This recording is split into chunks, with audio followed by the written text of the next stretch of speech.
sound photosynthesis. Or something in between. Since the time Pam Burton put a cassette in my mailbox with the unlikely name of Terence McKenna on it and an unlikely title of a talk about psilocybin.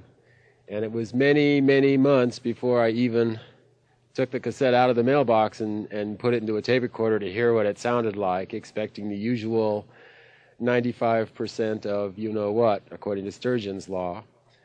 And through a series of miracles, we were able to actually materialize Terence McKenna on the station and have him on live and meet him. And now, through another series of miracles, we have, for the first time, been able to actually, ourselves in this room, been able to bring Terence down so we could all see this material, the material of Terence McKenna, in addition to his ideas and all of the in between the ideas that he's been sharing with us for this time.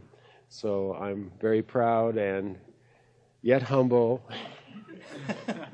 to introduce our favorite mushroom eater and shamanologist, Terence McKenna.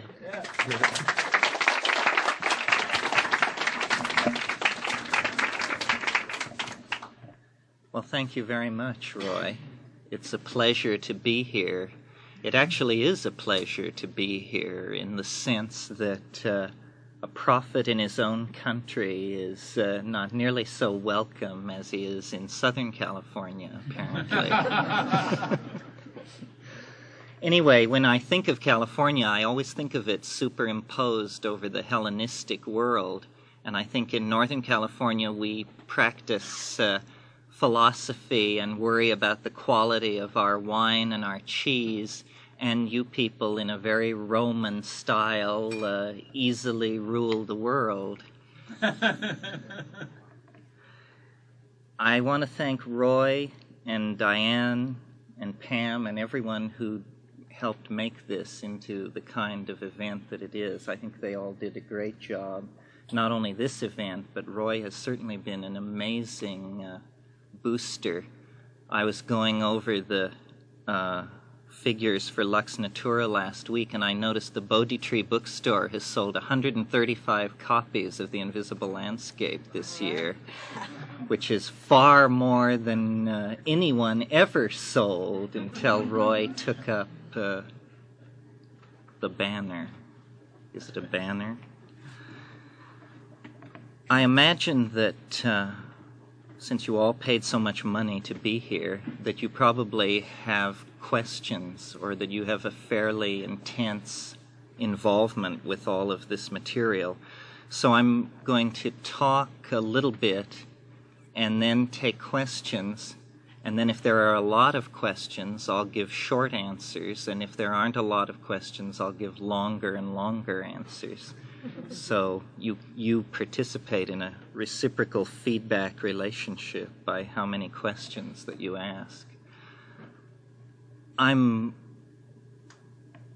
amazed and touched, actually, to see this many people with this much interest in this subject. It's a little hard for me to imagine what it is that must burn in each of you to bring you out to an event like this. When I started saying the things that I'm saying, they were barely welcome in my own living room.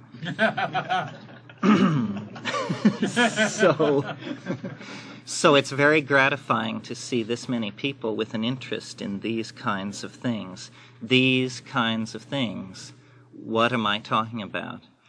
Well, specifically the notion that plant hallucinogens are different from hallucinogens generally, specifically from pharmaceutical drugs, that the tryptamine hallucinogens are especially different, and the difference lies in the animate quality of the relationship that one can have with them, specifically the elves, UFOs, fairies, whatever it is that seems to inhabit the mushroom dimension. And just a minute.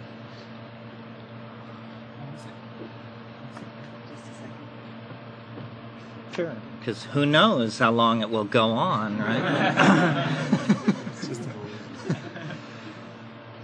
I first came up against this thing in the tryptamines with DMT one rainy evening in February of 1968, 67 actually. And someone from Stanford Research Institute brought me a sample of DMT and said, here's something you might be interested in.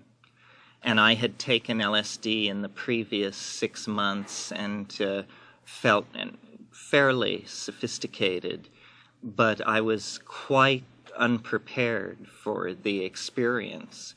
And I was at that time on the brink of becoming an art historian, and it completely turned my career around because I felt that the tryptamine ecstasy, besides being an ecstasy, was also an alien ecstasy, in that I did not see the contents of that flash reflected in any art historical period, any painter, any civilization, any series of motifs that I was familiar with. And it inspired me to concentrate on Himalayan, specifically Vajrayanist art, because I felt there was a slight trace of this kind of mentality. And I went to Nepal, not to study Buddhism per se, but to study the autochthonous shamanism of pre-Buddhist Tibet, which is the source of those bizarre images in Vajrayanist art, the multi-headed, multi-armed, dog-faced, deer-faced entities that are the guardians of the Dharma. Those are actually pre-Buddhist entities that are only guardians of the Dharma through having been forced to swear fealty to the Dharma by the power of Buddhist teachers. There's one monastery in Tibet where the oath of servitude to the Dharma has to be redone every 24 hours, or it's felt that this autochthonous entity will tear loose and maraud across the landscape. So they're more like the bulldogs of Himalayan Buddhism, these strange shamanic entities. So I looked at that and took a lot of mescaline and LSD and traveled around India, and I finally concluded that shamanism is essentially the only living religious tradition that I have been able to find that is in touch with these titanic realities of the hallucinogenic experience in an operational way. Hinduism has been absent from that theater for a couple of thousand years with the passage of Soma. Whatever Soma was for the Aryans who composed the Rig Veda, it does not exist in that form in India today, and various candidates have been put forth. Ephedra is one. Gordon Wasson made the case very eloquently for Amanita muscaria, but those of you who've read his book probably recall the only problem with Wasson's theory was that neither he nor any of his friends could really get loaded on Amanita muscaria. It just did not have the psychological properties that something must have to inspire the kind of praise that you find in the 9th mandala of the Rig Veda, where it is hailed as the pillar of heaven and earth.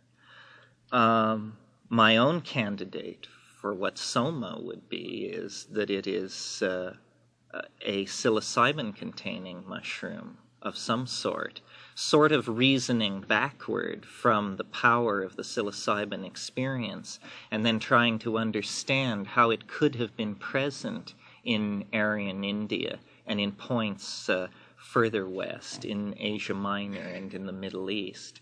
Mushroom stones are not something native to Guatemala and Chiapas in Mexico. Mushroom stones have been found in Yugoslavia and in a number of other sites, much older mushroom stones, in fact, than the Guatemalan finds. The finds from Yugoslavia are late Neolithic. So anyway, I turned over these issues in my mind and decided that if you're interested in shamanism, the place to be, if you're interested in what's called narcotic shamanism, meaning shamanism with hallucinogens, is the Amazon, for a number of reasons. First of all, that the Old World tropics, which are mainly comprised of Indonesia, have been impacted by European civilization for close to 350 years with the Dutch in eastern Indonesia. The Amazon is the only place where there are large areas where people, hunting and gathering cultures and nomadic cultures, exist essentially as they have always existed. Also, the density of species, plant species in the Amazon is far higher than anywhere else on Earth. You know, it's thought by Carl Sauer and other people of that school that the major force creating speciation in plants before the advent of man was rivers, because rivers cut new courses and expose land, and it is exposed land which drives the speciation of higher plants. In other words, if you have a climaxed rainforest, there are not new species appearing in that situation. Every ecological niche is occupied fully. It's only where you have contestable open land that you have heavy plant speciation. And the fact that in the Amazon we get the world's largest river flowing almost along the equator means, because mutation rates are always higher along the equator of a planet because of the way radiation is dissipated, means that you have a perfect situation for driving evolution. And in that perfect situation, these human populations have utilized the plant hallucinogens to an extraordinary degree and have actually produced what I guess you would have to call psycho-mental civilizations. In other words, they appear to be very, very primitive, pre-literate peoples, but they actually have a psychological subtlety and a subtlety of interactive awareness, which is perhaps the last best hope of mankind. But it's very elusive because these people don't write anything and never have. You almost have to be one to enter into this state of mind. And these languages, Witoto, Bora, Muinane, Shipibo, Konibo, are outlandishly difficult. And the conditions under which you would have to live to learn them are outlandishly difficult. The only way into the ambient psychology of pre-literate peoples is, I think, through these hallucinogens. And then you strip away the sensory biases of Western civilization, print, media, reductionism, all of the forces which form our thought, and you actually participate in this global consciousness of being, which is tremendously rich in the moment, not long on history, not long on scenarios of the future, but tremendously embedded in the experience of the present in a way that is, I think, very important for our situation and civilization. And it challenges our situation and civilization. It's not clear that science, as presently constituted, can survive a full airing of the issue of the meaning of psychedelic drugs. This is, I think, the real thing which lies, this and another factor which I will mention, these is the real thing which lies behind society's difficulty in coming to terms with these things, is they actually throw open the doors to areas of phenomena and of the phenomenology of being that have been closed for 500 to 1,000 years. The whole notion of an animate relationship to nature, the whole notion of a dialogue with an internalized other, these things have been largely absent from the Western tradition, or else have become empty, paradigmatic models for religions, but with a heavy interpretation of what's going on, heavy programming of these phenomena. No one's saying, you can have a voice in your head and it can be neither an angel nor a demon, but something much more complex and less easily dealt with. The other reason I might mention that I think psychedelics have a curious place in modern society is the fact that they decondition.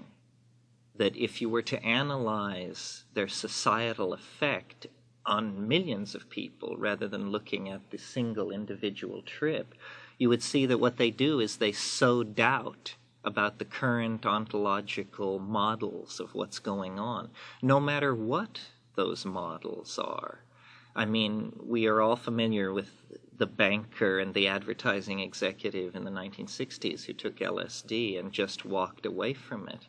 But I've seen Hindu priests just walk away from it. Just say, what do we need with Krishna? We were kidding ourselves,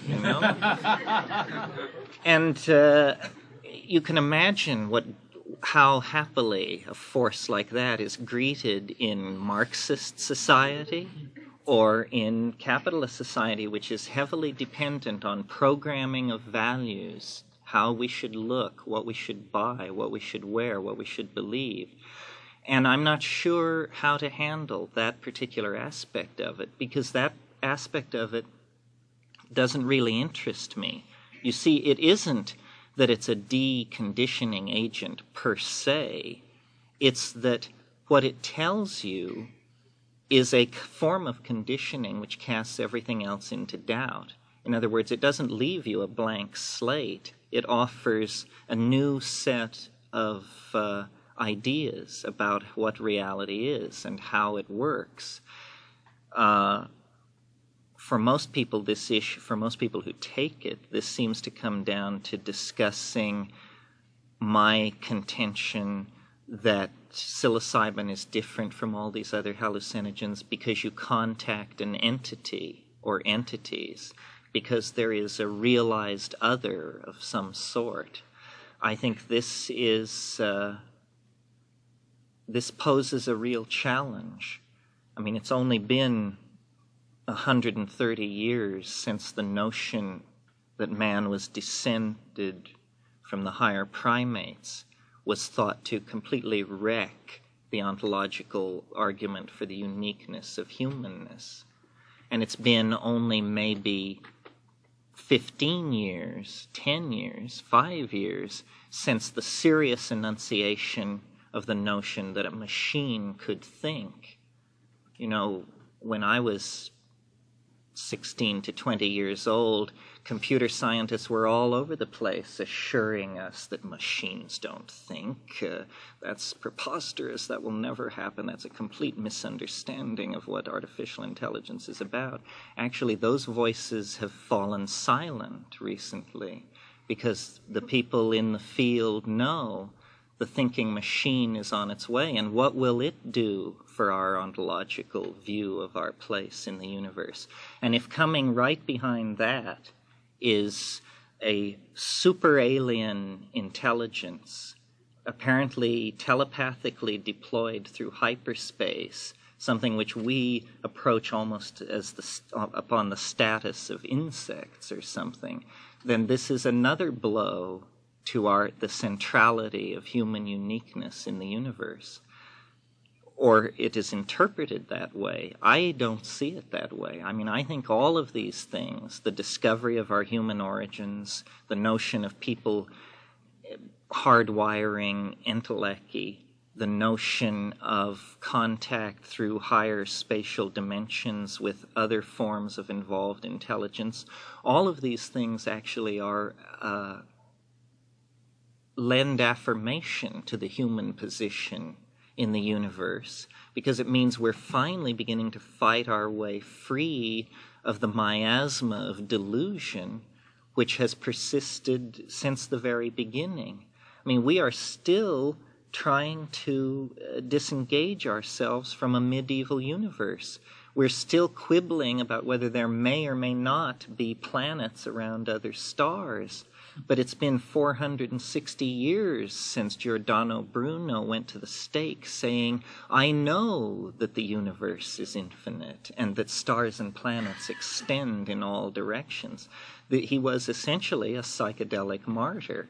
Not that he used psychedelic drugs, but there's more than drugs that are psychedelic. Ideas can be psychedelic as well. All psychedelic means is consciousness enhancing. I think that when we fully grapple with all this, what we will have to face is the fact that the psychedelic botanicals, specifically psilocybin and the LSD-like alkaloids that occur in morning glories and in ergot, that these things were actually the catalysts for drawing out of a certain branch of the primate tree the thing which we call humanness. In other words, human beings are the product of a monkey-plant interaction that is essentially about hallucinogenic drugs. Why? Very simply because before the word psychedelic was coined, these compounds were called consciousness-expanding drugs. This is, in fact, what they do. And the expansion of consciousness is, in fact, the distinguishing factor of what's going on in us as a species. All of the entire historical experience is a psychedelic experience. It is this adumbration and accumulation of resonant themes about another, the other, ingressing into the primate dimension.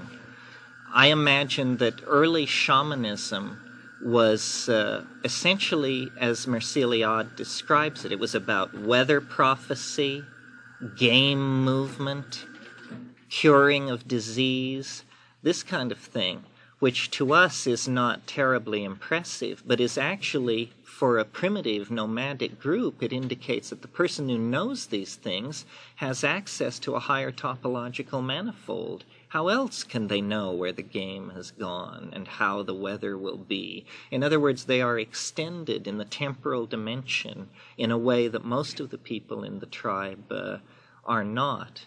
So this kind of thing, this realization that we are and always have been in a symbiotic relationship with these compounds, is going to actually lay the basis for understanding how something as bizarre as human consciousness could emerge out of an arboreal primate line. It is because we are catalyzing consciousness. To catalyze means to speed up. And this is what the hallucinogens have done. I always thought, looking at the human evolutionary record, that the story was plausible, the story of the gradual emergence of the higher form and the larger brain case and everything. What was not plausible was the time scale. It's fantastically compressed for such a major change to have occurred so quickly. You have to look for a previously ignored factor which is making that happen. And I think that it is the hallucinogens, that people who used them gained an expansion of consciousness which operationally translated out as an increase in adaptive understanding. And that was the name of the game, adaptive strategy. So that it was reinforced and reinforced, so that we are essentially the stoned monkey, if you will. And you have only to look over, recent centuries to think about the impact of tobacco on human history, the impact of alcohol, sugar.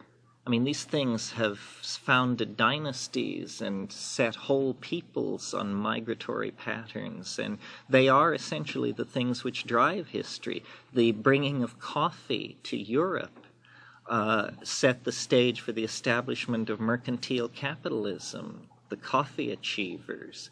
It's the manipulation of opium policy by the British Crown in the Far East, the manipulation of heroin policy by the CIA in the same Far East during the Vietnam War. All these things have been documented. It's just that the dominant strain of global culture happens to be this European medieval, tracing itself back to Rome and Greece strain, which is slightly peculiar because of accidents of geography, basically, I think. The fact that the European continent is so poor in psychedelic plants.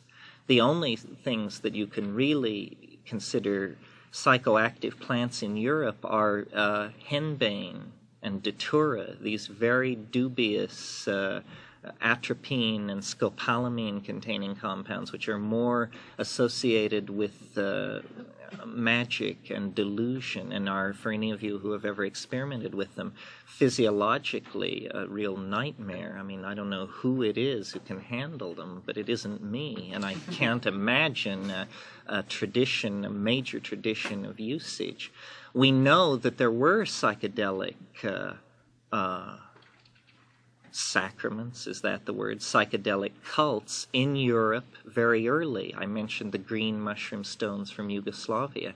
The most interesting candidate is, of course, the Eleusinian mysteries, which were, for 2,000 years, anybody who was anybody in the ancient world went to Eleusis and underwent an experience, which it makes very clear was unambiguous and occurred in darkness, and hundreds of people at a time had this experience. And with the advent of Christianity, eventually, with the closing of the Platonic schools, Eleusis also disappeared. But that was the last time in Western culture that this thing was kosher. The Soma cult, the movement of the mushroom out of Africa and to India, that too, by 200 or 300 BC, was repressed. Yoga was essentially invented by Patanjali in, I think, the 3rd century BC. He explicitly says that the goals of yoga can be achieved by physical exercise, discipline, and light-filled herbs. But that part of it was already lost by the time of the Reformation of Buddhism, essentially. So my contention is that knowledge proceeds by recognizing blind spots, and that once you recognize them, then they become almost trivial. You know, people have said of great discoveries, first they say you didn't do it, then they say it wasn't important anyway. But the psychedelic experience has not been fairly dealt with. It has been repressed in the sense that LSD, though no one can figure out how much of it is being taken, and all kinds of estimates are given, but the attention and the hysteria of the media has moved on. So operationally, that means the issue has been dealt with from the point of view of the control function in society. But what psychedelic drugs do has not been dealt with at all. And until it is dealt with, I think we will be in this peculiar situation, this peculiar cultural milieu of being half conscious and being fully conscious be a semi-criminal endeavor. So, you know, I don't know what exactly to do about that except to indicate that these phenomena are there and to articulate how it strikes me and how it strikes other people that I know. And that seems to work. For instance, the notion of talking with self-transforming machine elves, which is how I put it in my book, The Invisible Landscape, seemed... I mean, I couldn't believe it when I wrote these words on paper. It seemed like such a freaky notion.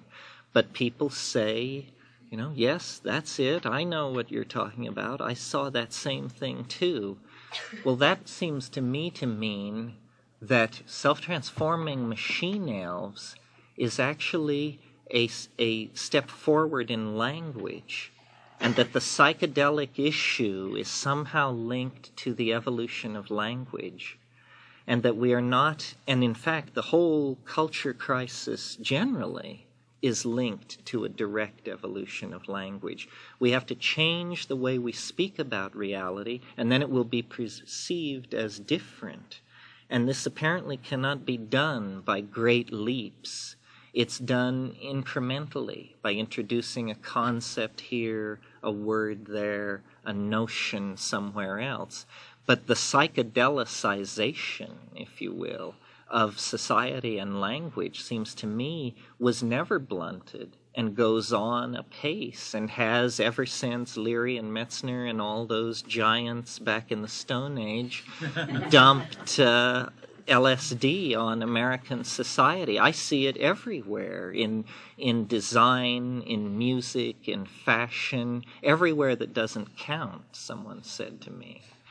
It's everywhere but in the control mechanism. But I think the control mechanism is probably the last to get the news. That culture is shedding its skin faster than anyone can anticipate. So this evolution of language thing really interests me. And recently when people have been saying, what do you want to do with it? Where do you want to take it? I'm less interested than I used to be in extraterrestrials, flying saucers, all of that stuff. I still access it regularly. But you see, when I first started publicly speaking, I thought that if people confirmed what I was saying, the obligation would somehow leave me to do anything about it, and it would be like NASA would take care of it or something like that. But I've discovered that, as my friend Eric Jansch used to tell me, that society really is metastable. That, I'm perfectly free to say these outlandish things, and you're perfectly free to believe them and to say them to your friends, and it doesn't matter a bit, apparently. So, or the effect is so long-term that it doesn't matter a bit.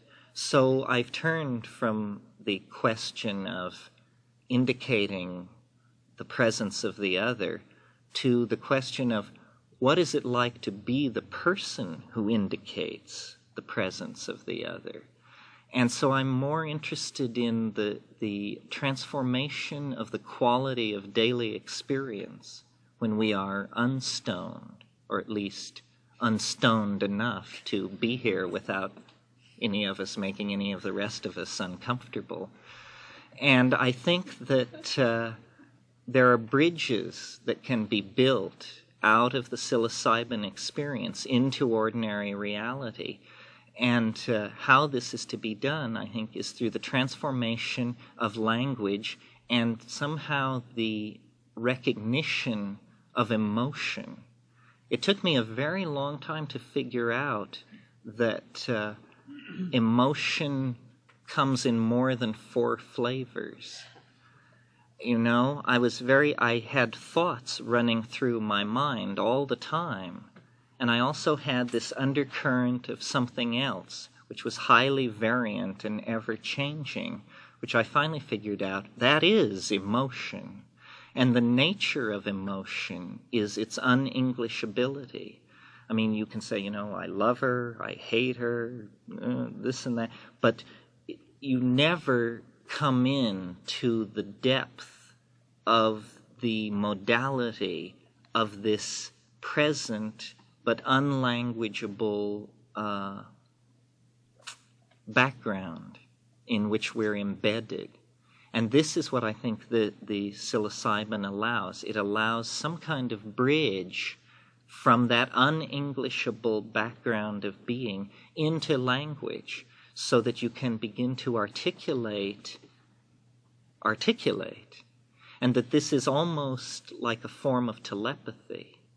You see, we start out with telepathy because language is a strange form of telepathy. It's that I make little mouth noises, consulting a dictionary I have, and you hear the little mouth noises, and you consult another dictionary similar enough to mine that you get my thoughts into your head out of little mouth noises. Now, how far can this be carried? I think it can be carried far, much further than any of us actually might wish to be congealed. It is, first of all, it becomes poetry, and for instance, Muhammad spoke in poetry, and this is a symptom of election, of shamanic election, the ability to speak in poetry. But what can happen on these tryptamine hallucinogens, and I've seen it happen in my own living room, and I've seen it especially and most interestingly happen among shaman in the Amazon, is that there is the possibility of something which I call the more perfect logos, harking back to Philo Judaeus, who was a kind of polyglot first-century Jew who really had his fingers on what was going on in the first-century Hellenistic world. And he talked about a more perfect logos, and he said, it will pass from being heard to being beheld with no transition, no visible transition, no quantized moment of shift from one to the other. So that the colloquial expression we have, colorful language, is actually hinting at this possibility. It is speech which becomes richer and richer and richer until finally you realize that you're looking at it. You're not seeing it anymore. You're looking at it. And at that moment, a kind of telepathic state has come into being, if it is another person who is doing this, because you are no longer consulting dictionaries. You are actually looking at the same object of linguistic intent. You behold their meaning, and they can rotate it for you and show you various sides of it, and you can both get up and walk around and look at it. This is what hallucinations are actually for, I think. In other words, when we take hallucinogens, and there is the burst of vivid imagery from the personal unconscious, and then apparently deeper, the archetypal or superego, that is, I think, the equivalent of a child babbling in its crib. You are just playing and seeing and being the hallucinations. You have not yet begun to manipulate them. And by manipulate them, I mean in the same way that an infant eventually begins to manipulate language and to discover the grammar of it and to discover that it can be used for something, that it can in fact be used to communicate.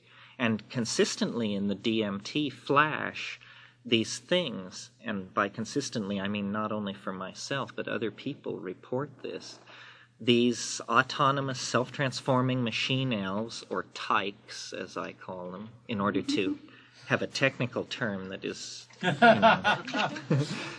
the tykes do this. They are using sound to make objects, and in some cases the objects are then using sound to make objects.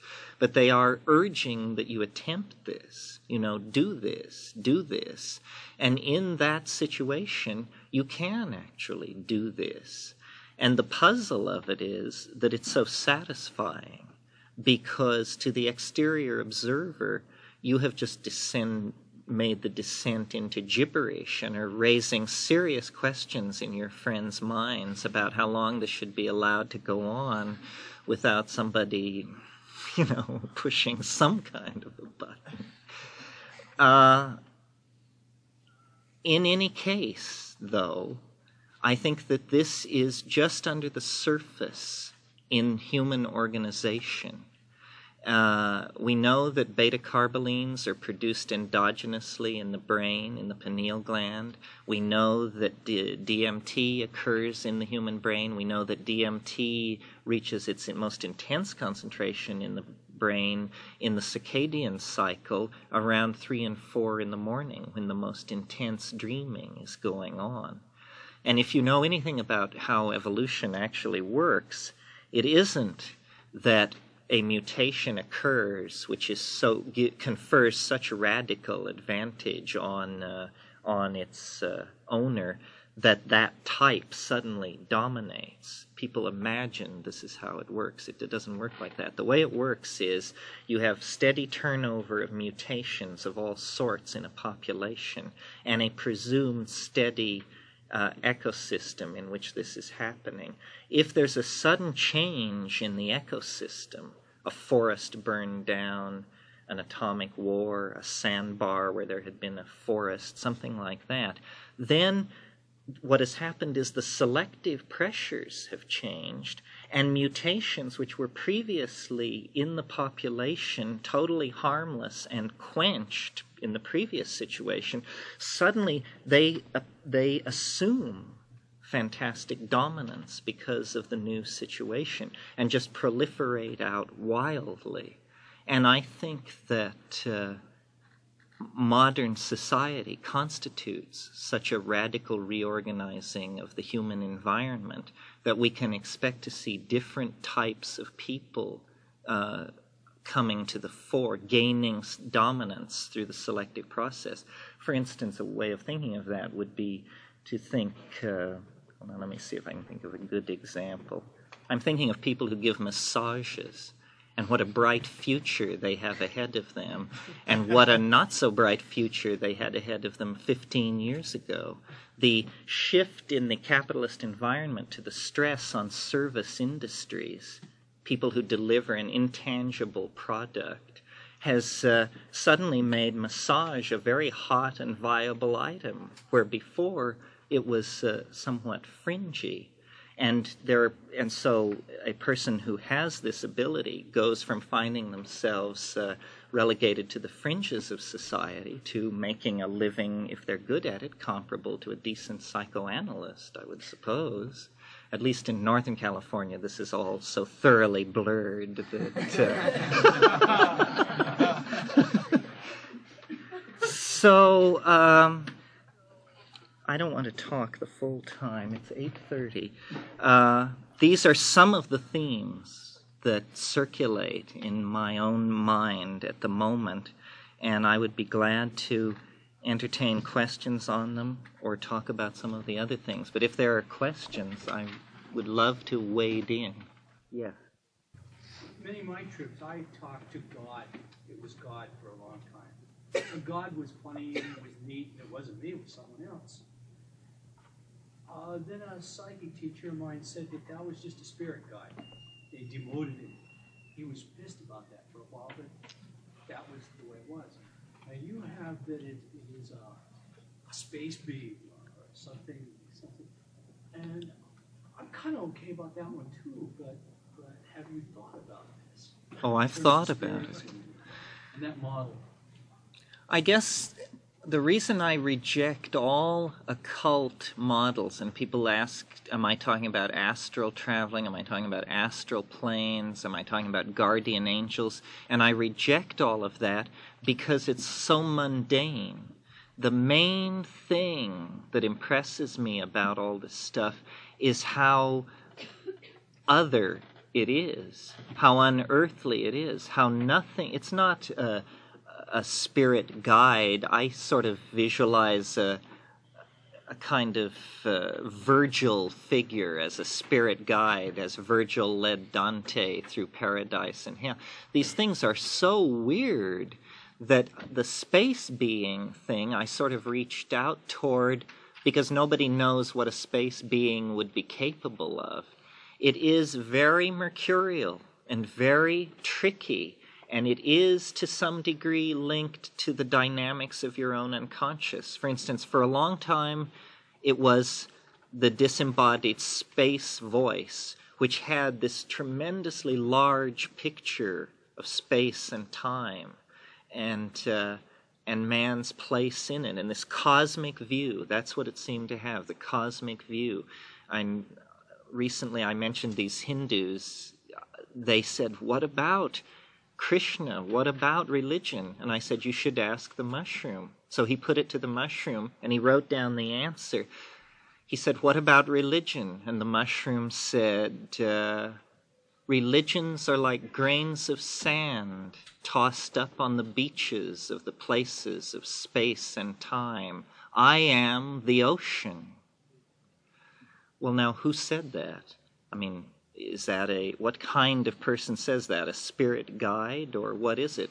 Other times, the mushroom is highly realized as a personality. I mean, I remember this one trip where it came on with this Rod Steiger trip, like in The Pawnbroker, like someone who had been disturbed in the grass. And I said, what are you doing here? I say to the mushroom. It says, what am I doing here? I'm not doing anything here. It wasn't a bad neighborhood till the monkeys got out of control. I said, but so you're just sort of here? He says, and you're living here? He said, why are you living here? I said, well, you're a mushroom. You live cheap. That's all. It's just a low-rent section of the galaxy out here. Not much action.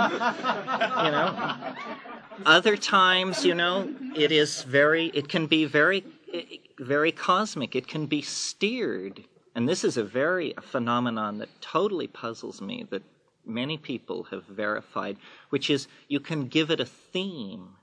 Like you can say Art Deco, and this stuff will begin flowing toward you. Millions and millions and millions of cigarette lighters, ashtrays, glasses, dresses, all this stuff, all perfectly realized Art Deco, high Art Deco. And then you can just say, no, Hellenic Greece. And it does that. And then you can say, okay, do one I've never seen. And it can do that. And you say, okay, now make it weird. And it just say, okay, that's weird enough. And what is happening here, I mean, orthodox evolutionary theory, if it can be extended to brain organization, would tell you that you're not supposed to have anything in your head that doesn't have a purpose, a survival purpose, a biological raison d'etre.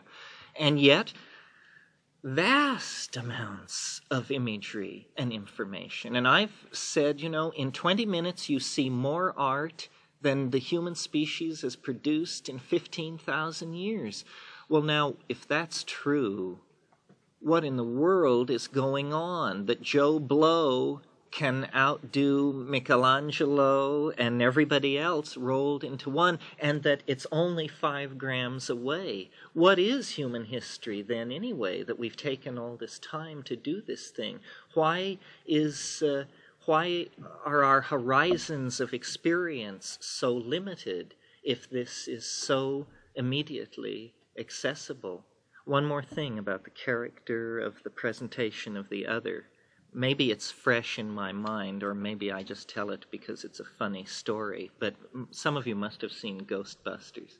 You don't have to have seen Ghostbusters to appreciate this, but I had a trip this summer where I sort of tricked myself, and I took what I would have to describe as approaching too much. And about 30 minutes into it, I realized that it was a great deal more than I had thought, and I could see this thing coming toward me, which was like about 100 miles wide and 10 miles high, and it was just coming fast. And in fact, I only had time enough to lie down. It was coming that fast. And as I was lying there, I felt this hand on my shoulder, and a very dry, distant, but somewhat sexy female voice said, it was like a stewardess, said, "They say it helps if you close your eyes, cowboy."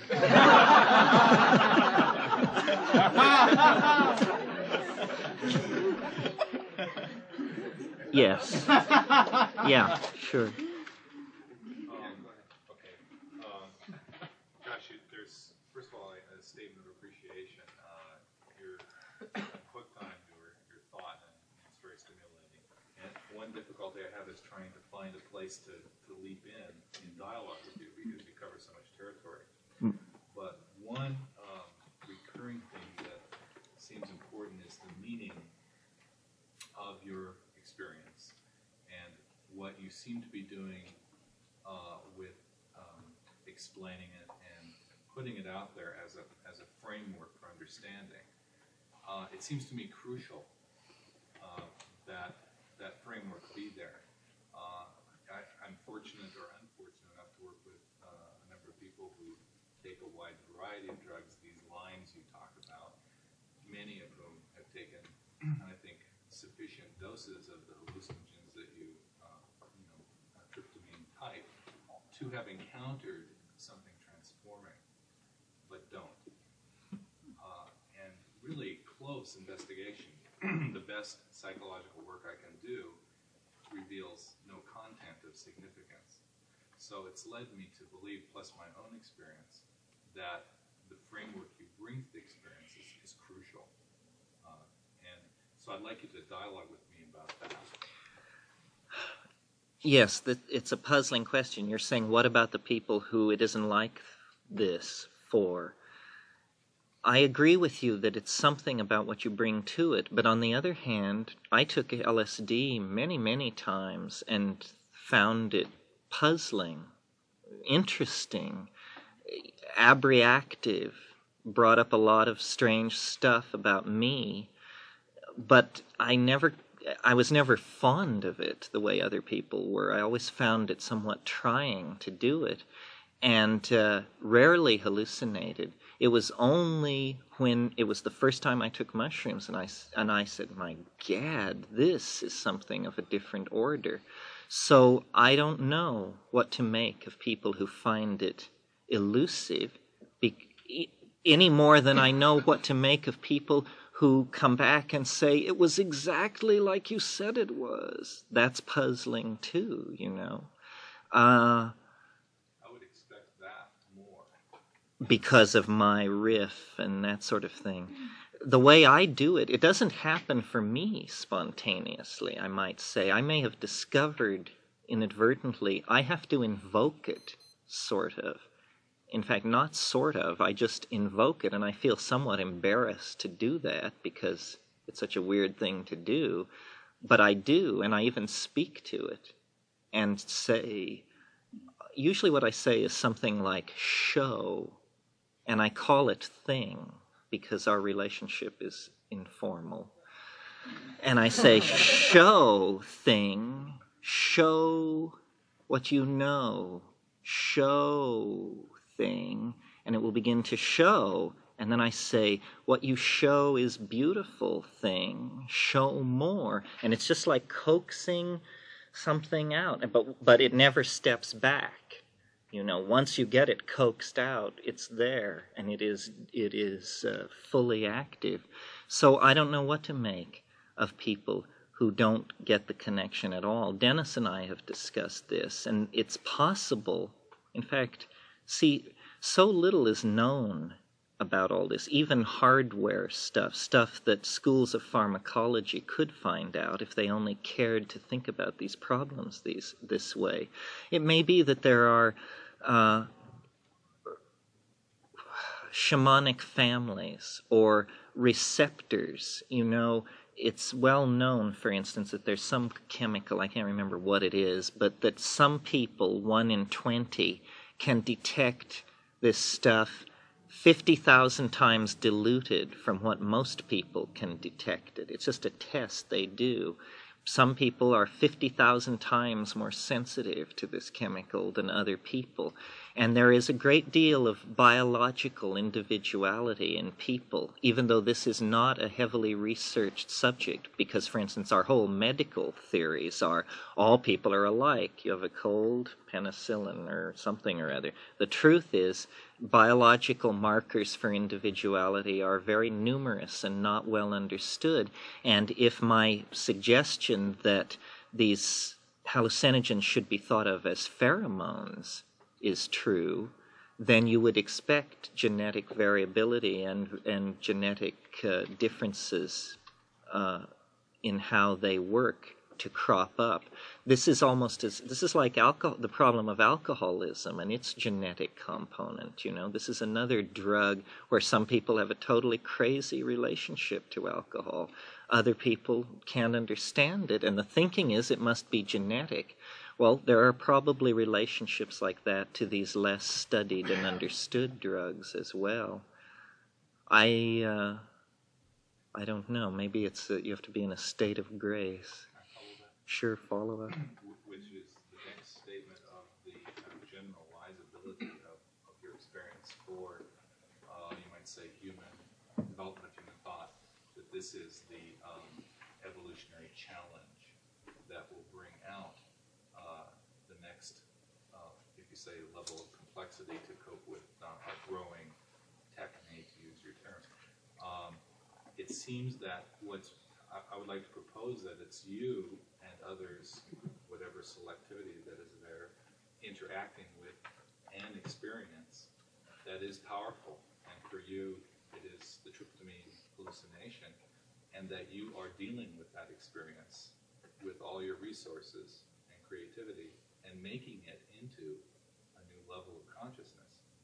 But is it, I've been struggling with having encountered these other people for whom it has no challenge effect, that they have something else. Maybe it's a flood or a tragedy in the family or something like that, or they're thunderstruck at a church or whatever it might be, and it changes their whole life course. Well, are you asking, is it historically inevitable, or are people like myself trying to make it happen and it sort of hangs in the balance?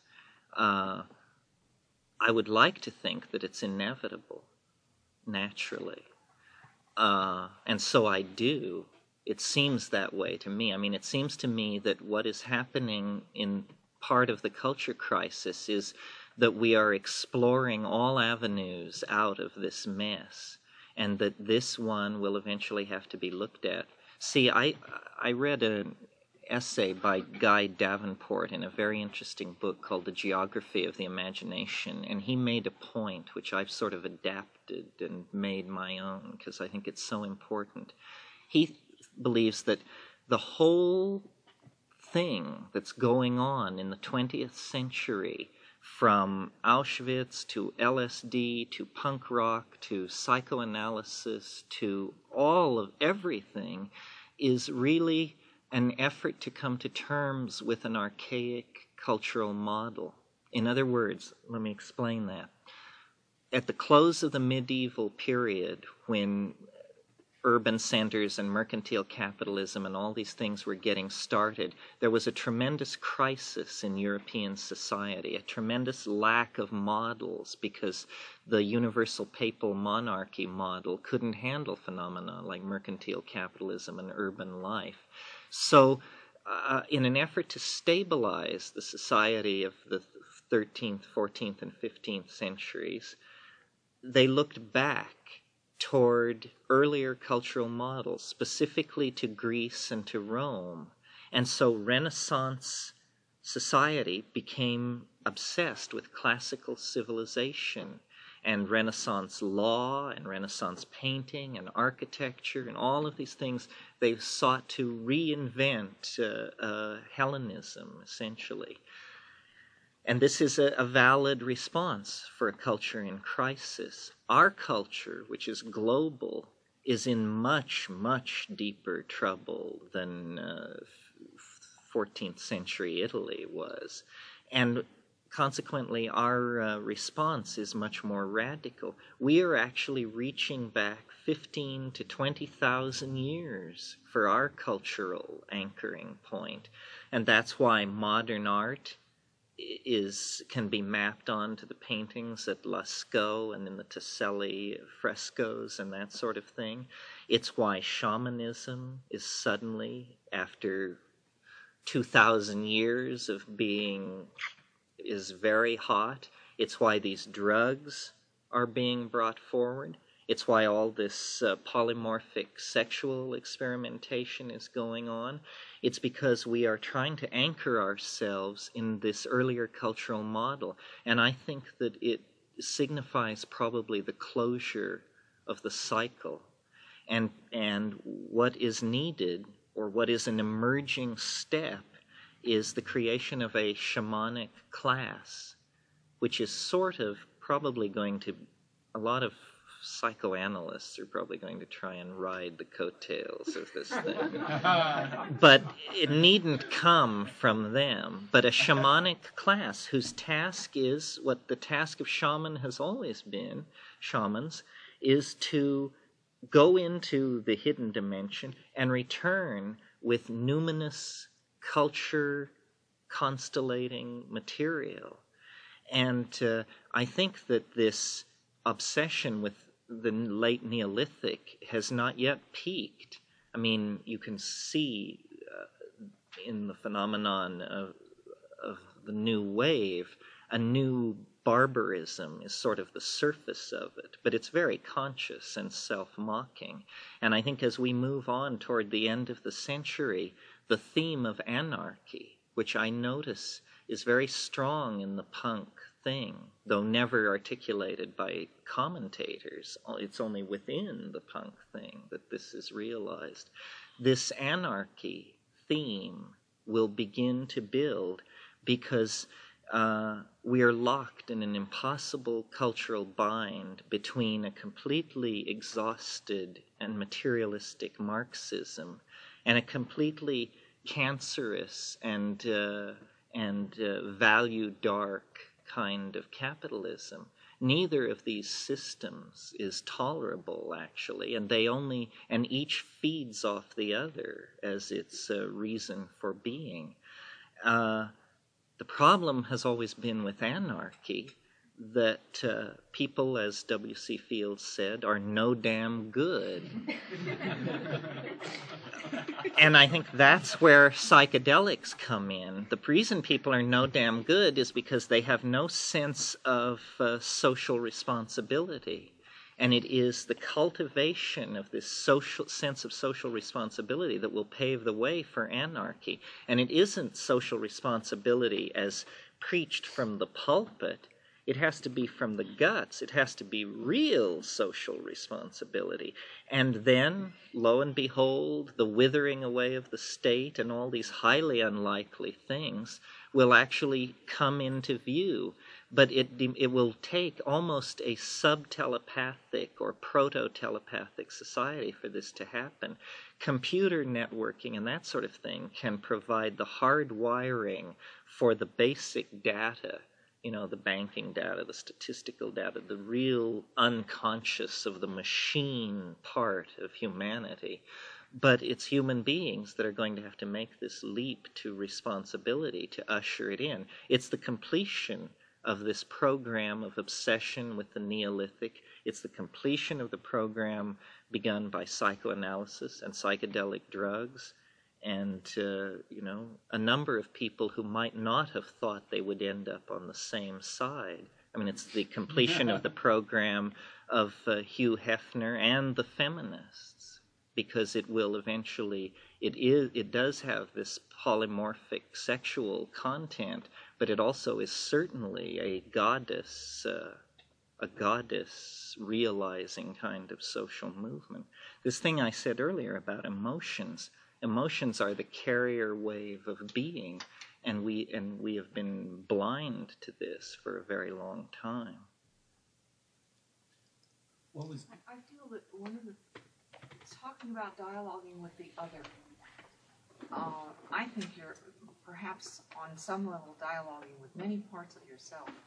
When I read or listen to things that people have written in dialogue with part of themselves, the most amazingly beautiful things come up, and then they say, "Oh, I learned so much." They taught themselves. Well, the self. And without drugs. I mean, this just happens. Right. The self is an undefined thing. And there are parts, many, many components to this self. And no one has taken the measure of it. Jung tried to take the measure of it. I mean, people are always saying, is it an extraterrestrial or is it the collective unconscious?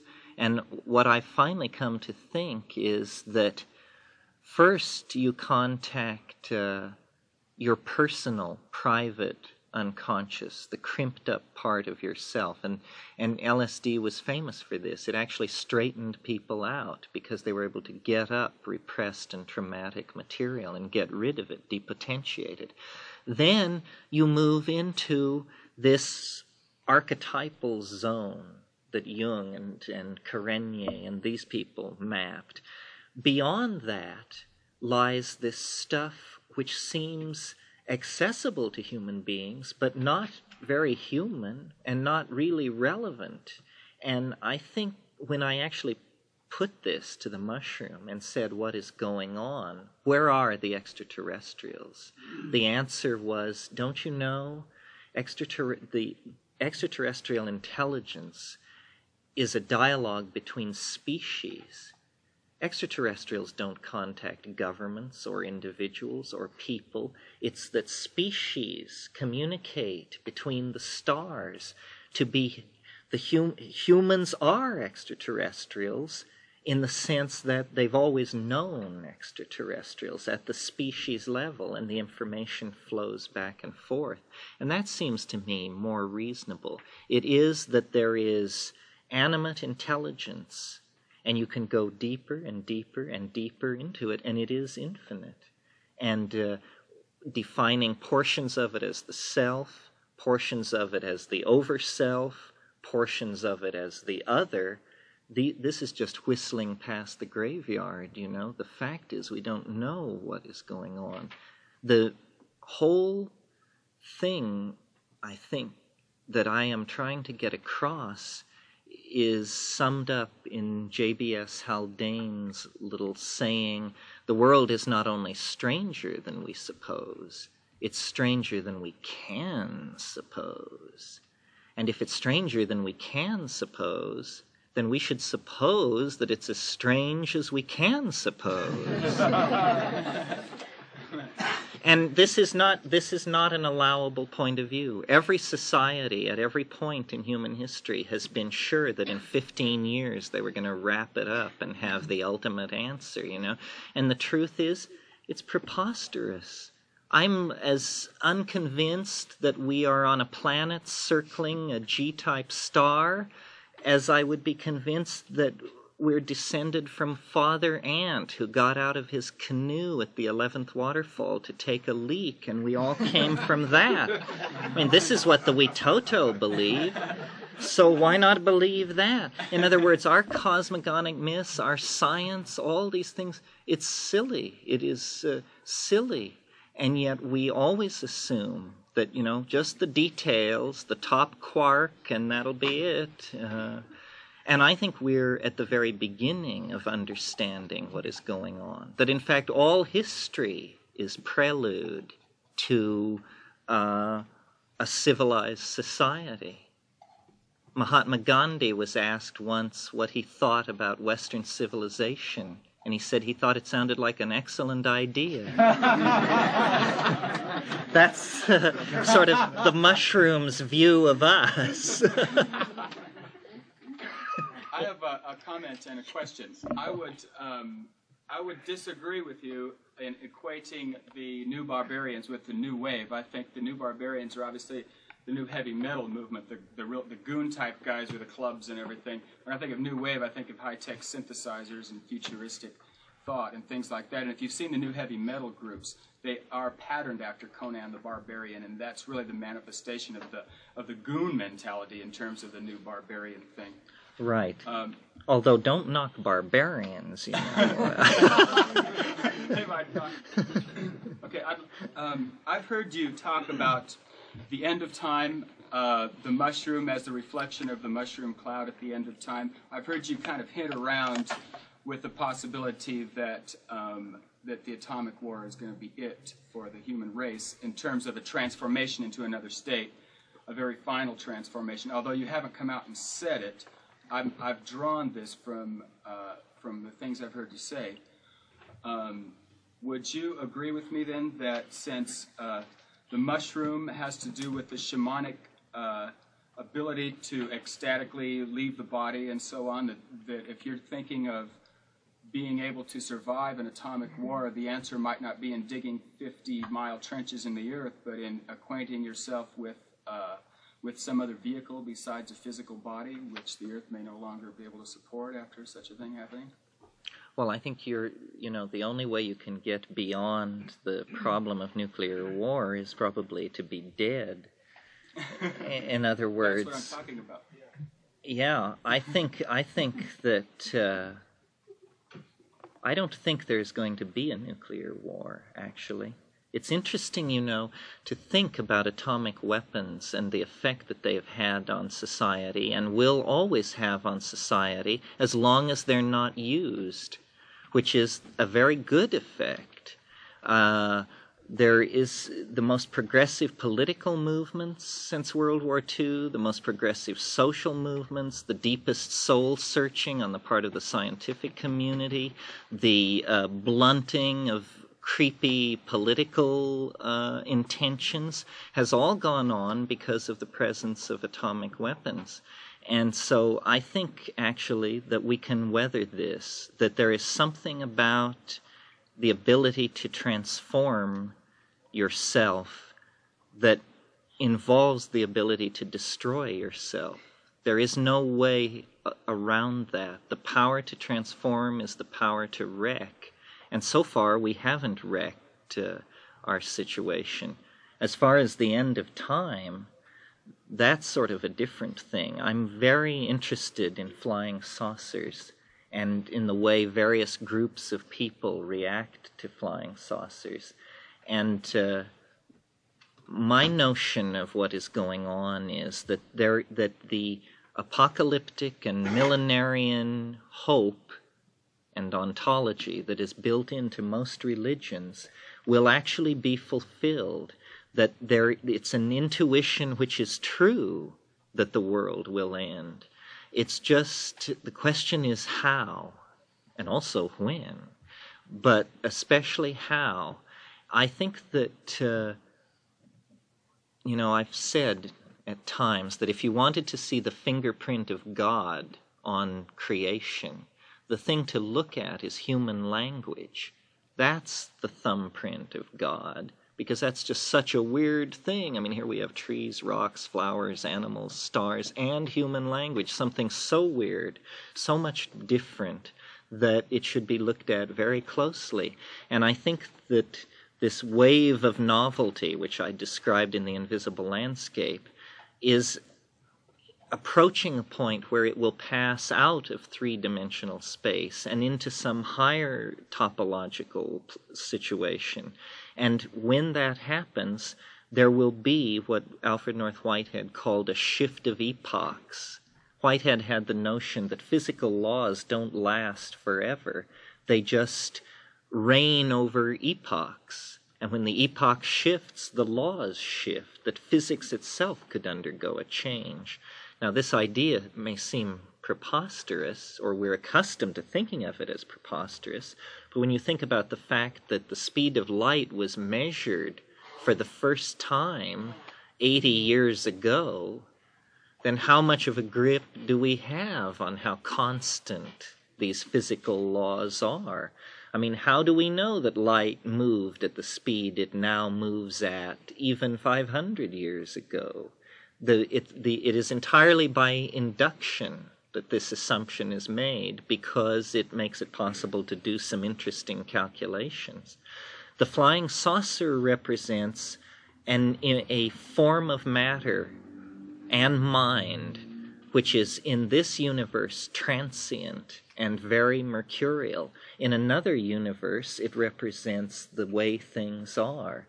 The flying saucer is sort of a concrescence where physics has been replaced by the laws of the imagination. It is something which is both mind and matter, and as such, it casts enormous shadows back over the temporal landscape, so that the flying saucer haunts time like a ghost in many forms. It haunts time in the form of the Messiah. The Messiah is basically a flying saucer with two legs. It is this thing which causes event systems to coalesce around itself, and then it moves forward into the stream of time toward a prediction of its second appearance. And flying saucers are not, nobody is going to come up with a chunk of a flying saucer. Nobody is going to get that kind of evidence. It doesn't have that kind of evidence. You're as likely to get physical evidence of, a hope, something like that. It isn't made of matter. This doesn't mean that it doesn't exist. It means that it is an ontologically different category from everything else in the universe. So is the human mind. And the human mind, so far as we know, is the only thing around which has a relationship to flying saucers. Nothing else seems particularly concerned about them. So that's a strong clue that these two phenomena are somehow linked together, probably with a common source.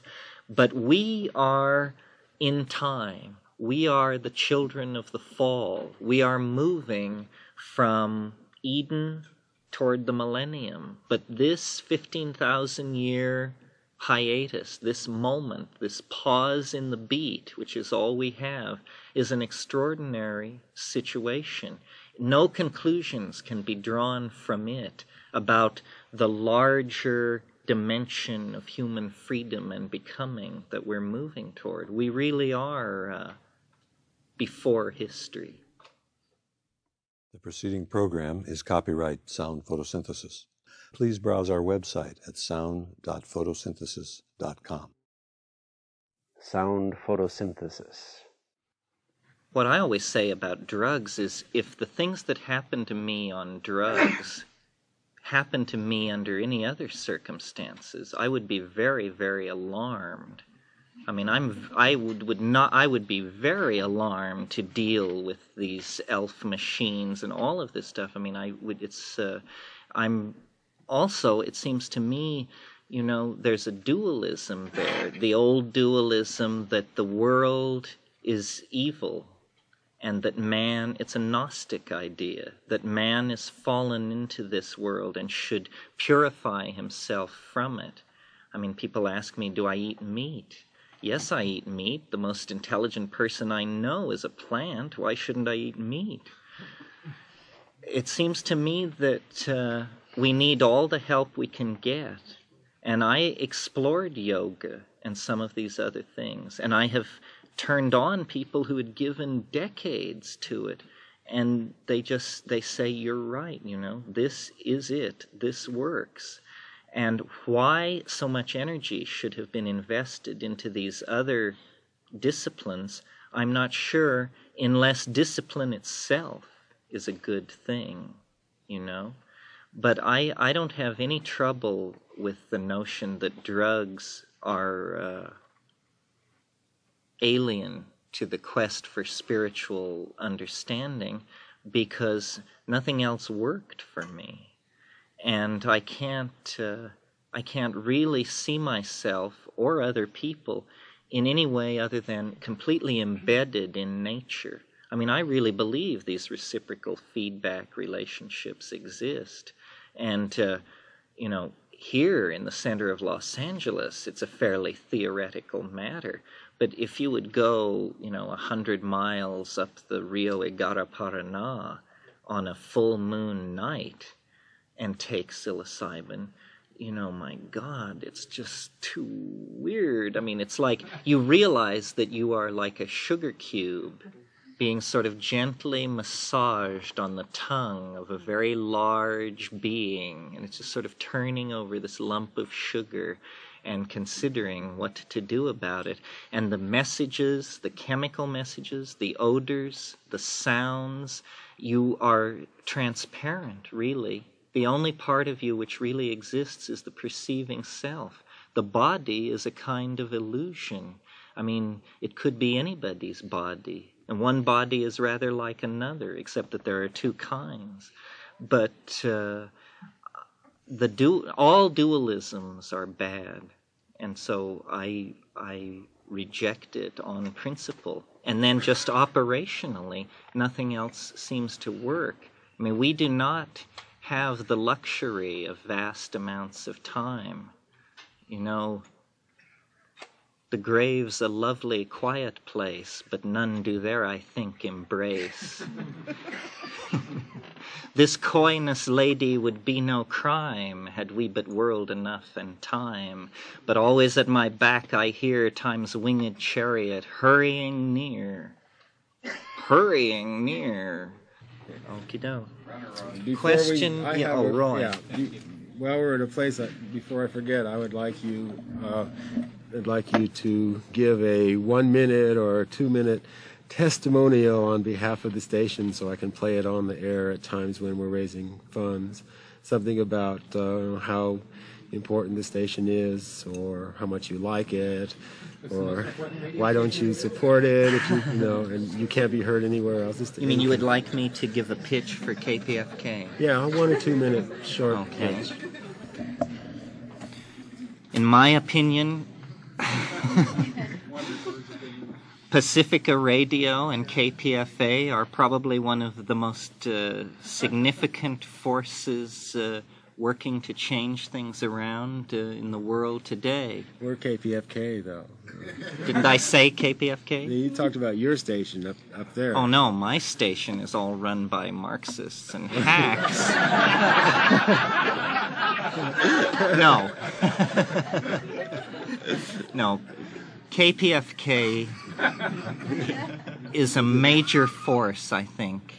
Being in this city at this time, and having been in this city for so many years, and having people like Roy Tuckman put ideas out in front of people, where else could you hear this kind of stuff? And the answer, friends, is nowhere. Here, here. Yeah, thank you.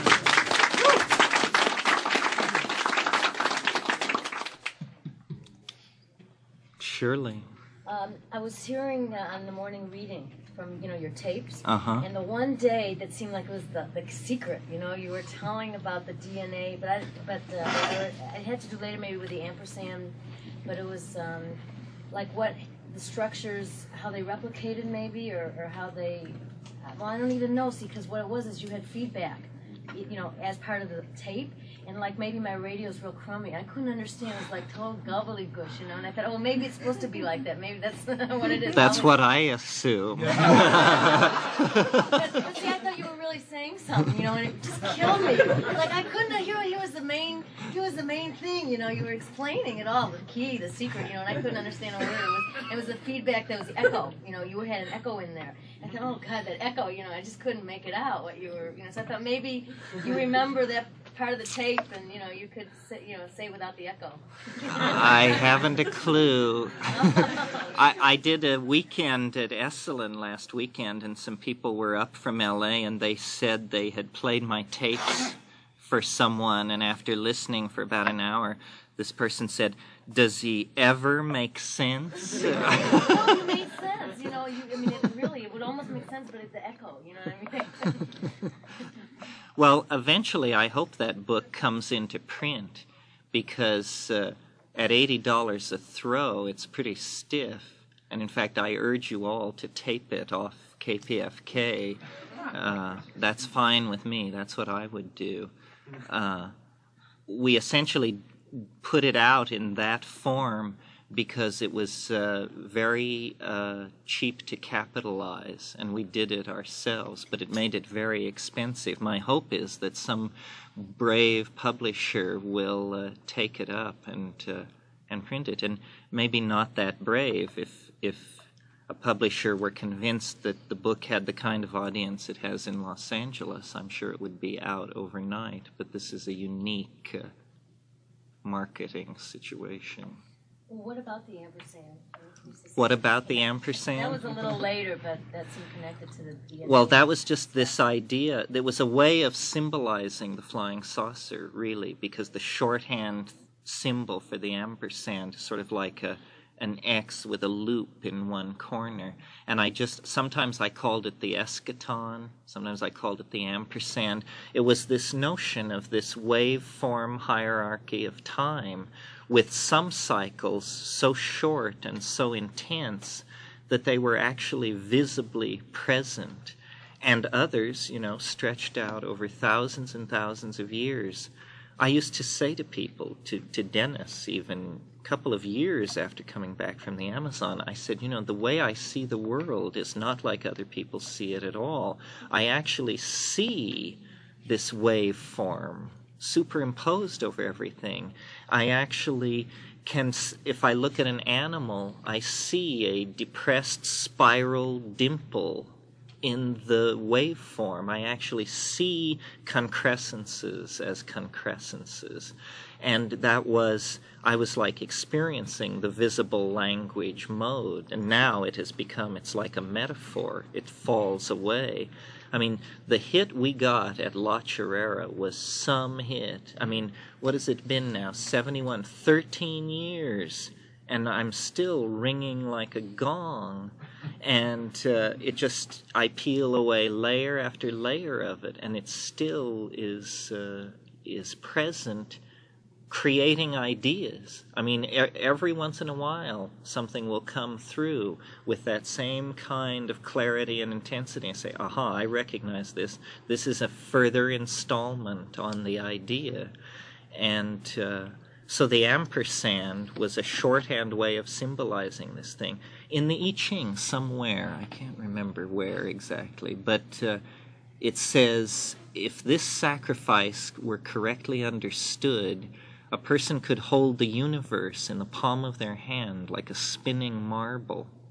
And this image of the universe condensed down to a spinning marble which you hold in the palm of your hand, this is the flying saucer again. See, before modern astrophysics, the frontier of knowledge was in chemistry, in matter, not in what lies yonder of the Magellanic Clouds. And at that point, the flying saucer was called the Philosopher's Stone. And it didn't appear in the sky. It appeared in the swirling interior of alchemical retorts, chemical glassware, where people seemed to glimpse the coming and going of something which for them had religious connotations and spawned ideas of the millennium and human transformation. Well, then later, chemistry was de-spiritualized. It was exorcised, you might say, and it all became very humdrum. Then the mystery moved into the sky. And, we are just at the state of knowledge vis-a-vis distant star systems and the evolution of life that the 16th century was with its chemistry. So that the other always recedes into a frontier of knowledge that is just being explored. A perfect example of that is in the 12th century, hydraulic pumping techniques were created that allowed deeper mines to be sunk than ever before in Europe. And when they sunk these mines below the 500-foot level, elves became a major problem in European mining for several generations. And miners would never go alone into these places, and there was just a terror. These places were full of elves and gnomes guarding the mineral wealth deep underneath the earth. Well, then, finally, the problem just faded away, and it was something about how the interface is at the frontier. This is why meditation is always ritually prescribed in deserts and at the edge of human habitation. And it's because at the edge is where things are happening. One of the things about the psychedelic experience is that it presents itself as an edge. Sometimes it's like being on a beach. There's this ebb and flow of two mediums. Sometimes the beach is like the electromagnetic envelope of the planet. You can see it rising and falling, and you are there somehow in this membrane of transition. So the notion of the waveform of time, the ampersand, and then in its more condensed form, the flying saucer, was throughout, and it's an idea which exists at many different levels. I mean, at its most literal level, it seemed preposterous, you know. I mean, I had, years before we went to La Chorrera, in 1608 or something, I had a woman gave me a small glass bead, a lens-shaped faience bead. Not a woman particularly important to me, but anyway, I had this thing, and in Laos, in Luang Prabang, I lost it. I just lost this thing, and I thought about it 30 seconds and forgot it. And then 3 years passed, and then I was at La Chorrera, and I became obsessed with this lost bead because I realized that it had been the thing, that I had possessed it at a certain point in my life, but I had thought it was a bead, and so I had lost it. And so then I spent a great deal of time trying to get this thing back, trying to call it to me, and I never could. I got, as is told in the True Hallucinations tapes, the silver key instead. But it's that notion of a condensed transdimensional object which is not recognized for what it is, but which, when fully explored, turns out to be all and everything. It's a sort of Borgesian notion, you know, of an infinite regress. Yep. Yes. In one of your tapes, you make a comment about approaching the drifting state with a certain amount of trepidation.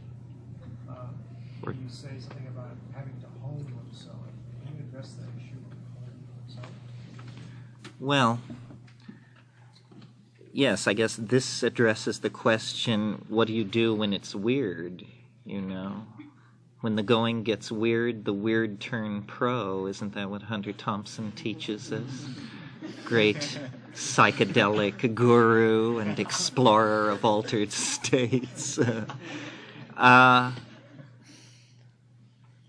Honing yourself, I think, is basically the ability to keep your mouth shut and sit still, you know. It's just about hanging on when it gets peculiar, and it really doesn't ever get too peculiar if you know a few things. One thing is that mantras work in that state. They may not work in any other state. That's debatable. But in that state, they're just as advertised, you know. Another thing is that cannabis is truly the gift of the Lord in that situation, because it just, you know, your little motor comes on and you wheel away from whatever it is that's troubling you. It is weird. It is weird because you're penetrating a very bizarre dimension. I had an experience earlier this summer, which I probably shouldn't tell, but I will, that is an example of how it gets weird. A friend of mine moved to London and left me his library for unspecified amounts of time to keep. A very bizarre library, mostly Platonic stuff, a lot of magic, a lot of that sort of thing. And so we built a book loft for it, and our house is wedge-shaped, and so this book loft is way up at the top of the house. And I was alone in the house, and I took 7 dried grams, and I was sitting there, and it was just beginning to come on. I was in the show what you know thing phase, and it was beginning to show what it knew, and there was this disrupted area of space in front of me where it was like rotating, and I was looking into it and talking it up, and I was actually speaking. At first I was just speaking in my mind, then I began speaking aloud, and I was saying, "You are beautiful thing, you are beautiful," and suddenly things changed, and it became very cold, and meaning the temperature fell suddenly, and the dog next door, who never howls, howled, and the cat, which was down below me. I was up in this loft looking down at our bed. The cat was on the bed. The cat flared out and made this really weird noise. And I just, I stopped what I was doing and projected my mind into this situation. And at that moment, I heard this sound, which was like, and then something settled onto the roof, sufficient to make the 6 by 14-inch beam creak in. Just went, and I was floored.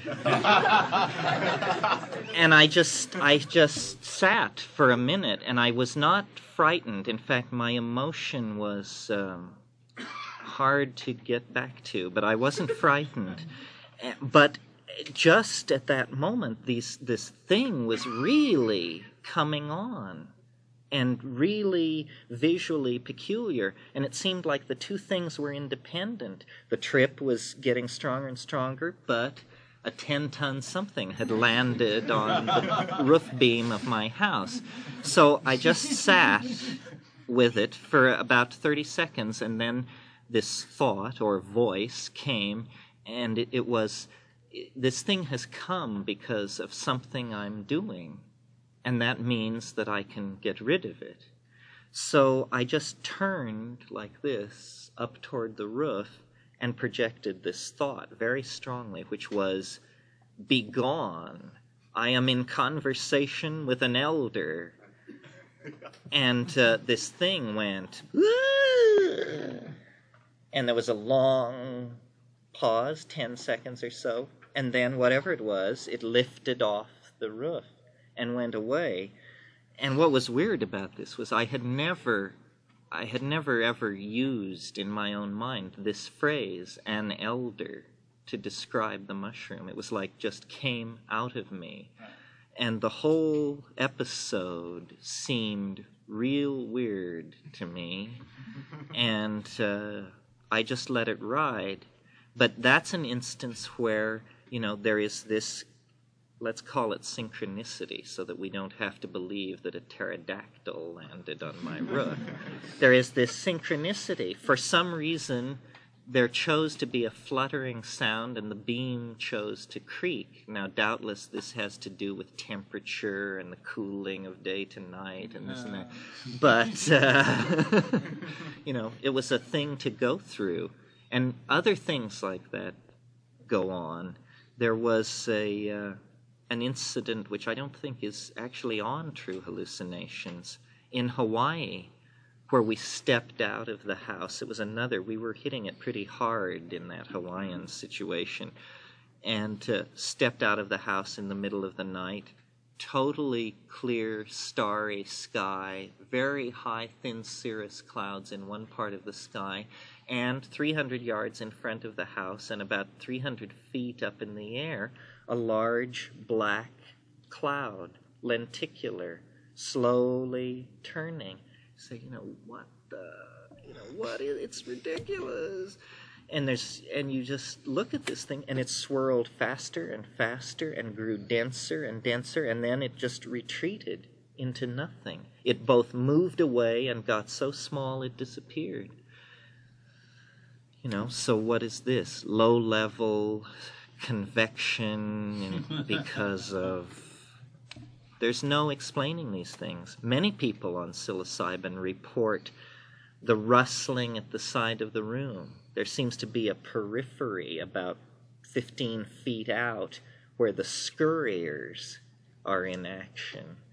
And they just move around, and they never come closer, and they never get further away, and they just scurry and scurry. You say, "Oh, there are rats," and gee, there are a lot of rats. And, yes, more, any notion?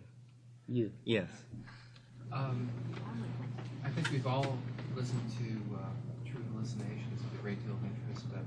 I personally had trouble understanding your description of Dennis's description of the experiment of La Chorale, what was actually occurring with what the intercalation of the harmine molecule into the DNA matrix. Can you explain that? Do you mean you had trouble with the concepts or the operational? What did we do?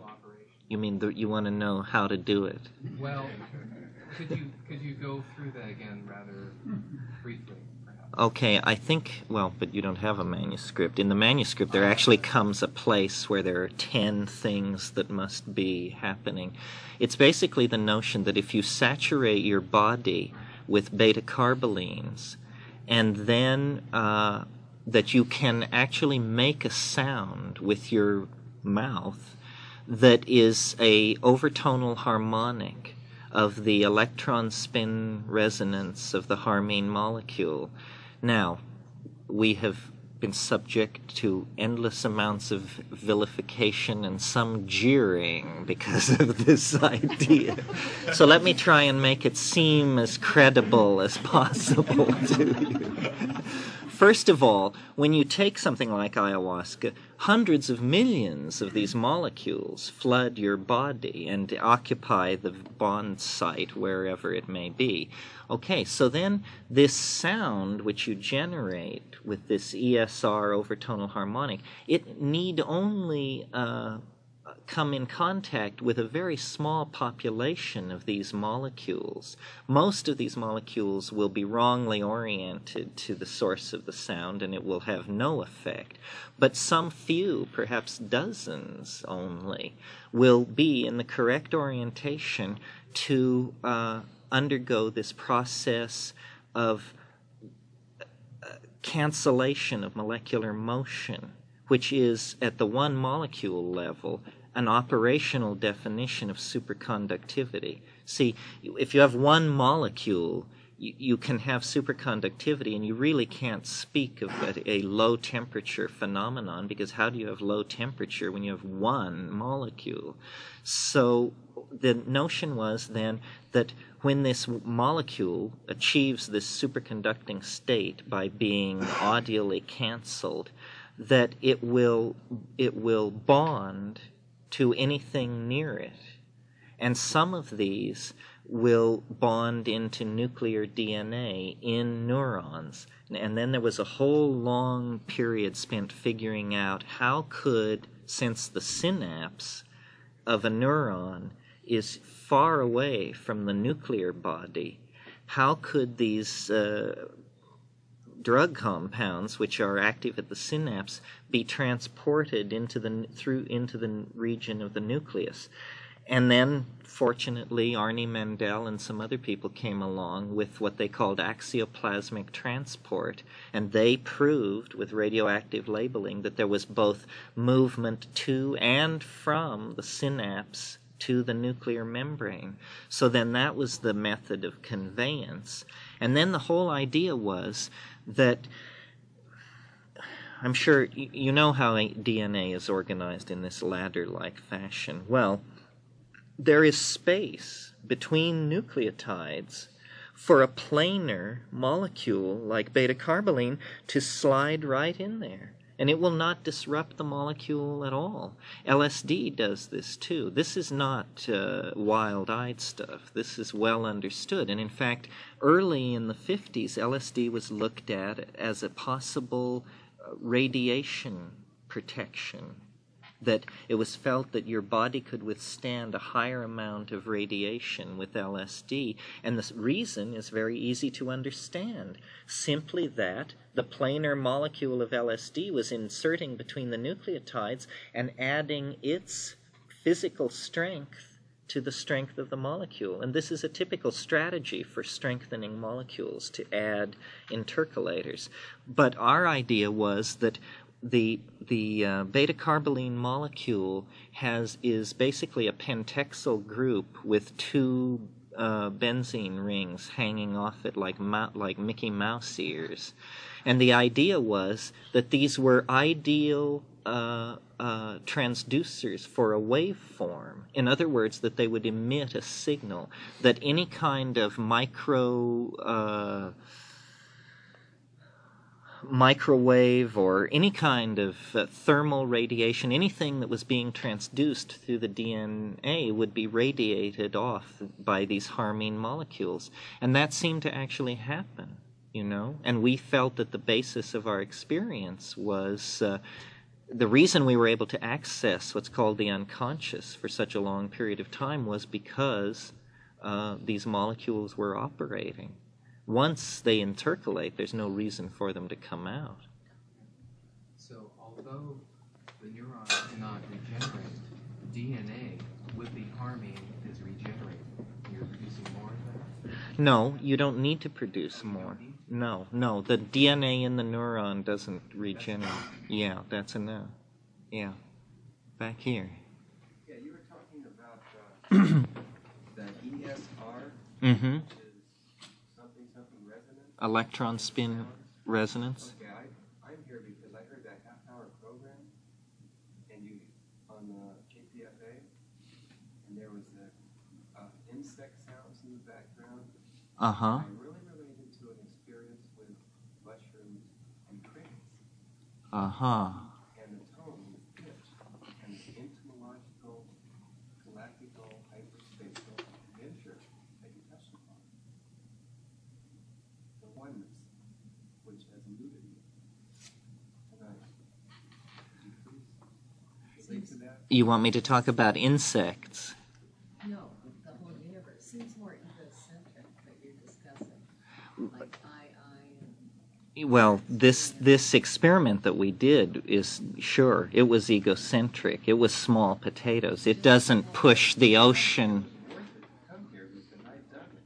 It was egocentric, whatever. It was a turn on, total turn on. And it was something that brought me way out of my way. I don't go to rock concerts. I have trouble getting to a movie. I don't answer the alarm, but I came here tonight. I couldn't wait. And what would you like to know? Whatever it means to you, that those crickets, and I don't understand galactic hyperspace. the whole relation of ourselves with the universe as a oneness. That's an easy one. Not the egocentricity of taking drugs per se, but our relationship. Well, this... A total aware, not person, but this Entity. Well, earlier we talked about how, you know, the notion that there are individuals,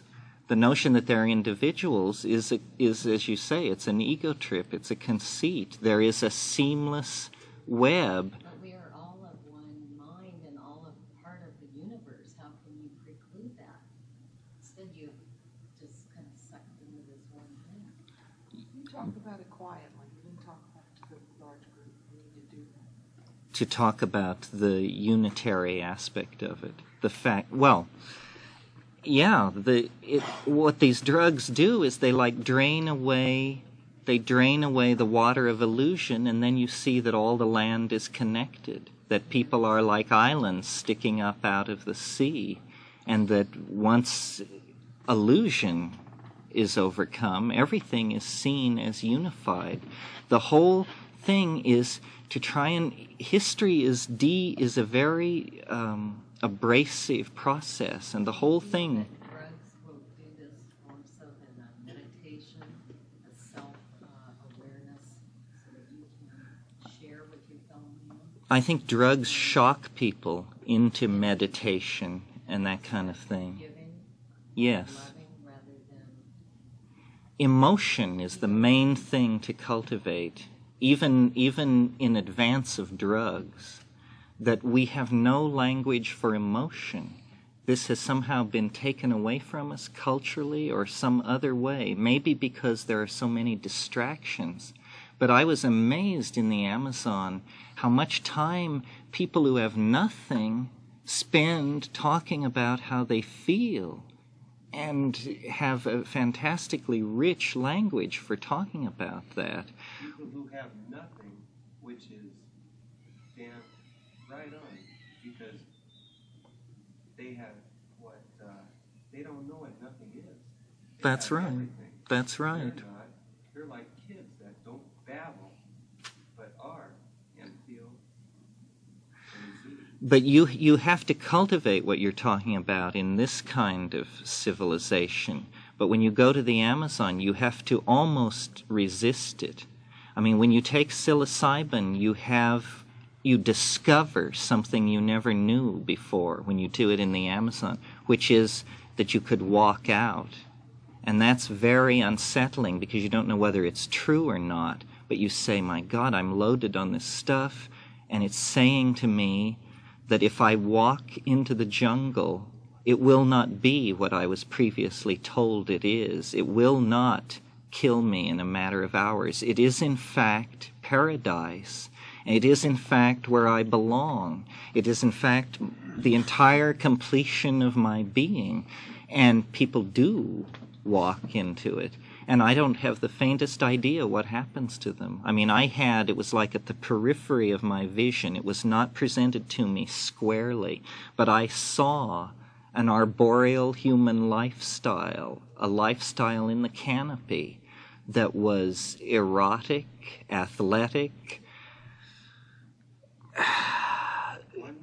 oneness, complete oneness.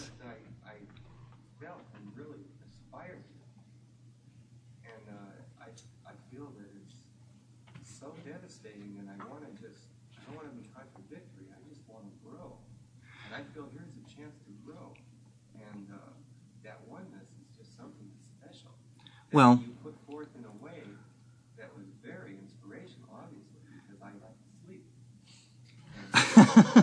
sleep. Here's the thing, see, this actually came up at Esalen last week. I mean, you've actually touched on the core issue, which is I have a mortgage and 2 kids and all kinds of obligations. If what you want to hear from me is that you can go as far as you want to go, this is certainly true.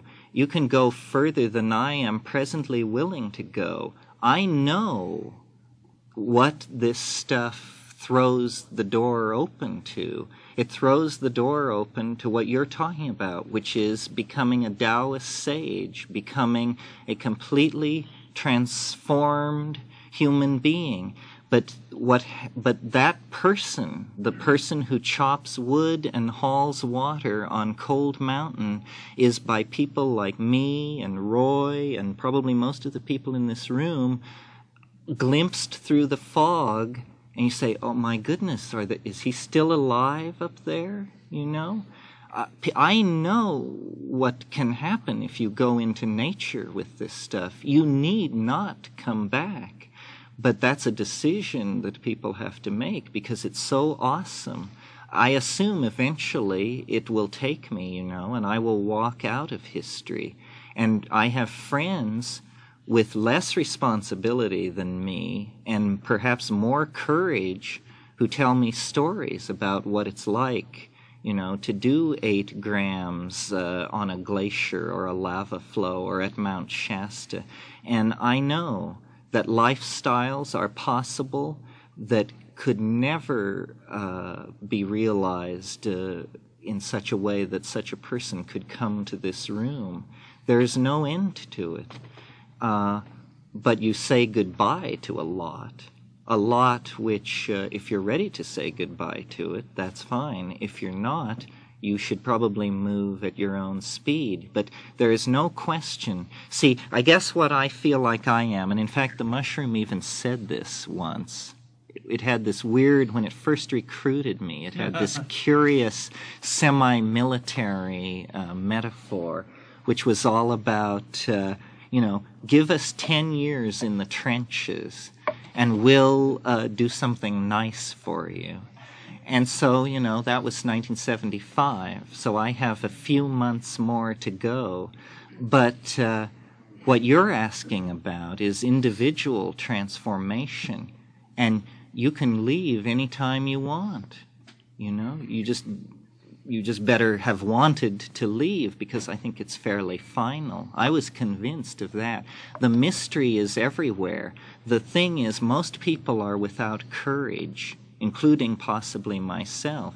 I mean, when you go down to the Amazon and then up one of these rivers and then dicker with the headman in the village, and then he takes you to his nephew 3 days in, and then it's you and him, and he brews up this stuff, and it's the middle of the night, and you bolt it down, that's the moment when you realize that they all just brought you here to kill you. And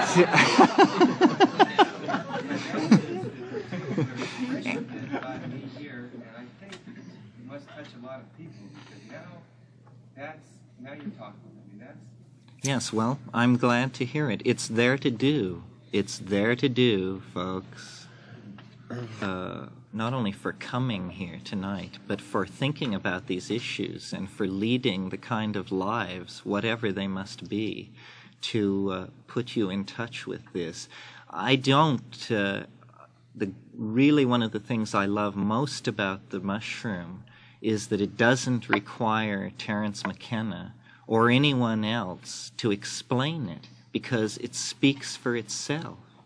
And this is what has screwed up every religious mystery throughout history, is that the mystery could not speak for itself. So if you want to have a dialogue with the mystery, it's there, and it needs no John the Baptist. It needs no exegesis of any sort. Thank you all very much. One parting shot. Do you sense any significant irony in the shape of the atomic blast? Yes, I sense significant irony in the shape of the atomic blast, and I also sense significant irony in the practice of circumcision.